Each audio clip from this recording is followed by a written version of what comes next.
So today, let's talk debt strategies, specifically debt snowball versus debt avalanche. Both of these strategies have advantages and disadvantages. One has you pay off your debt from smallest to largest balance, while the other has you pay off your debt from highest to lowest interest rate. If you follow these strategies correctly, you should be able to achieve the ultimate goal, which is getting out of debt. Now, which strategy to follow is going to depend on your specific goals. The debt avalanche strategy, if followed correctly, will allow you to get out of debt as quickly as possible while paying the least amount of interest. The debt snowball strategy won't always get you out of debt quite as fast or with as little interest payments, but there are Harvard studies that suggest it increases the chance of finishing the job, meaning more likely to get completely out of debt, which means despite that snowball strategy interest-related downside, for the right person, this could still be the obvious right answer. If you're someone who wants to get those little wins and have that snowball effect, the debt snowball strategy will give you that momentum to finish the job.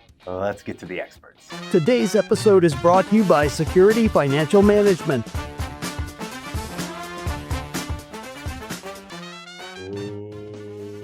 Welcome back to Best Advice Podcast, guys. I'm your host, Rob Lavalio, here as always with Dan LaForest. Dan, what's cracking today, baby? A lot's cracking, man. I tell you what, it's interesting. A lot of people right now are in a situation where they're racking up a lot of debt. And I think that is, and a lot of it's out of necessity.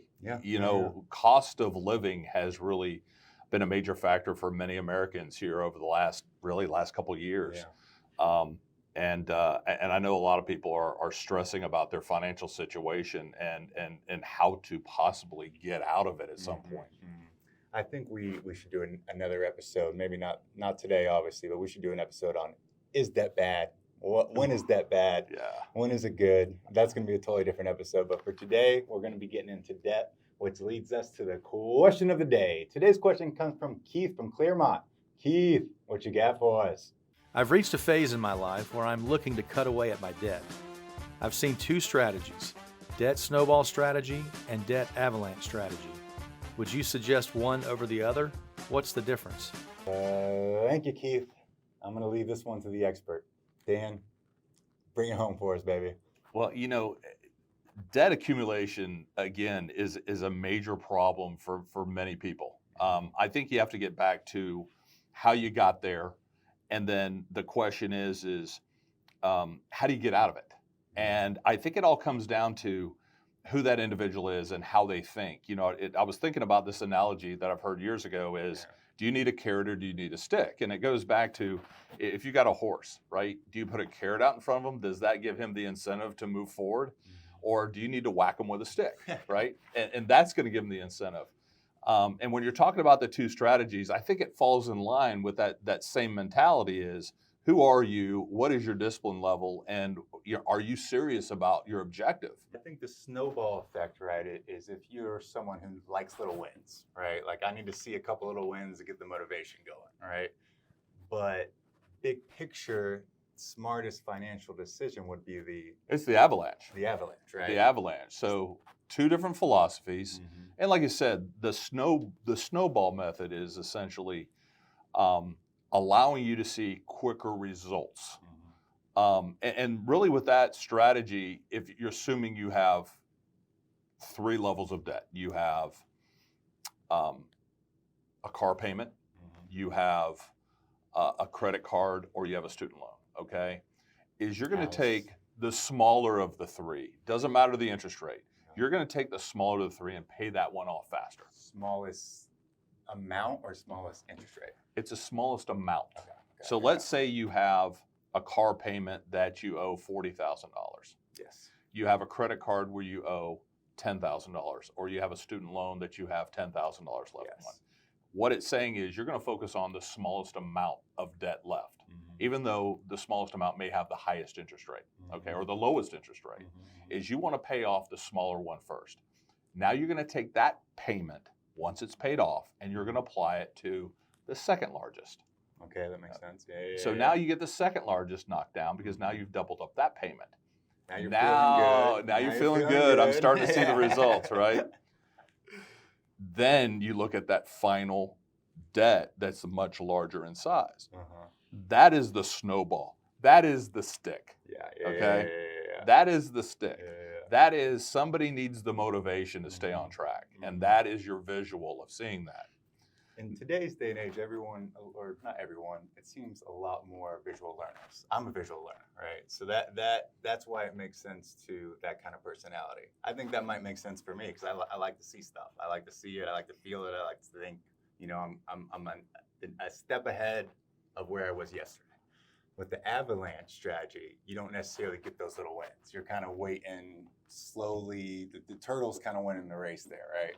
So can you hold that grind for that long without seeing anything? Do you still feel like you're on track without feeling like you're on track? You know what I mean? Yeah, and talking about that avalanche, you're not going to see the results as quickly. Yes. But in reality, you're going to pay off all your debt a little bit sooner. And really with the avalanche strategy, you're going after the highest interest rate. Because if you really think about it, the highest interest rate that you're paying, you're actually paying the lender more money than you're paying on the principal. Yes. This is why people get into credit card debt, right? They make the minimum payments and they never get to the principal. They're only paying interest. And the principal continues to compound, right? It continues to compound.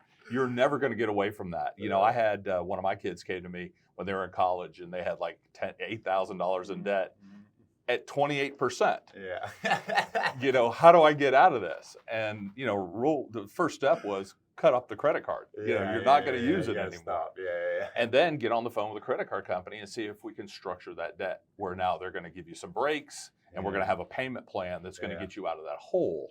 And, you know, there's so many different ways, but there's so many mistakes made out there too. You know, I love it when credit card companies send you, you can transfer your debt at 0%, but they're charging you an 8% transfer fee. So when people start talking about credit, and you hear it all, right? Credit's horrible. Credit cards are horrible. I've always taken the rule of using credit to my advantage. I don't put anything on a credit card that I am not going to be disciplined enough to pay it off in 3 months. Absolutely. You know, we're in a world of instant gratification, right? We have to have that new pair of shoes. We have to have, you know, that new thing that came out. We have to buy things for our grandchildren. We have to do this. The reality is we don't have to do anything. We want to do it. Okay. We have to pay our groceries. We have to do these things. Those are all necessities. Your credit card should be one of those.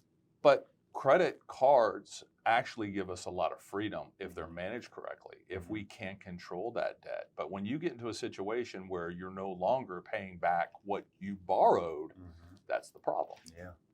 And that can get, that's a domino effect, my friend. I've been there. I've been there with the credit card. Absolutely. So Dan, what would you recommend one of your clients, if Keith was one of your clients, walked in and said, what strategy should I use here? I think it comes back to rule number one of our business, know your client.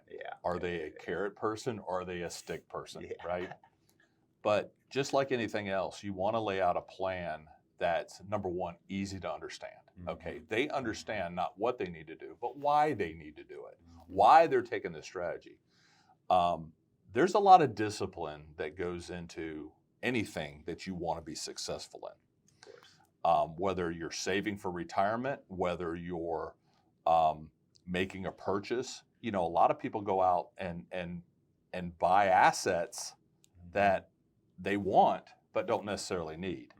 They want the nicer car. They want a brand new car, not a used car. They want, you know, that gold chain or whatever they want. It's all about what they want versus what they need. And are they willing to sacrifice to get what they want? But you know, and that's a whole nother topic as we get into assets, right? What assets are. You know, I have a lot of people that'll call me and say, you know, I need money out of my retirement account so I can buy a car. And I'm like, oh, really? How much do you need? Oh, I need $40,000. I'm like, okay, how much is the car right now? Yeah, well, and you may need a new car. I mean, the reality is cars aren't made the way they were 20, 30 years ago anymore. I mean, everything's electronic driven and you know, we live in Florida, so it's not good for electronics. But, you know, once they understand that taking out $40,000 to pay cash for a car, they're actually losing 15 to 20% right off the top because they have to pay taxes on that money as a distribution. So you're essentially losing money to pay cash for a depreciating asset. Doesn't sound like the most intelligent thing when you say it out loud. And then, then it's like, well, I don't want a car payment. Well, Yeah. I would rather use somebody else's money Yeah. to buy something Yes. that I want. I made a purchase about 5-6 years ago. I bought, when the 90-inch TVs came out. Yeah. It was Remember how expensive $8,000. those were? Man, they were $8,000. Jeez. You can get them for like $200 now, which is crazy. So I went to Best Buy, and they had 24 months, same as cash. So you take $8,000 divided by 24, and that's your monthly payment, right? Yeah. You're not paying interest on it. Yeah. That is a proper way to use it, except for I still didn't like the payment. Mm-hmm. So I actually was able to negotiate, and I was able to secure 36 months. Nice. So now I'm paying $200 a month. Yeah, That's an acceptable payment Yeah. within my budget. And no interest. And no interest. Yeah. They But just if gotta be I don't smart pay about it these off, things, man. then they really hammer you with the Yeah, interest. yeah, So yeah. you have to be disciplined and do it that way. Yeah. But there's so many ways to use credit to your advantage. But a lot of people, again, get caught up in their needs versus their wants. Beautifully said. Well, I hope that helps, Keith. If you want to speak to one of our advisors or Dan or anyone here at Security Financial Management, I'll leave a link in the description for you to schedule directly with one of our advisors. Remember, folks, the secret to wealth is not what you earn, it's what you keep. Happy days, everybody. This podcast is for entertainment and educational purposes only and is not intended as personal financial advice. Before making any financial decision, please do your own research and consult a financial advisor as needed.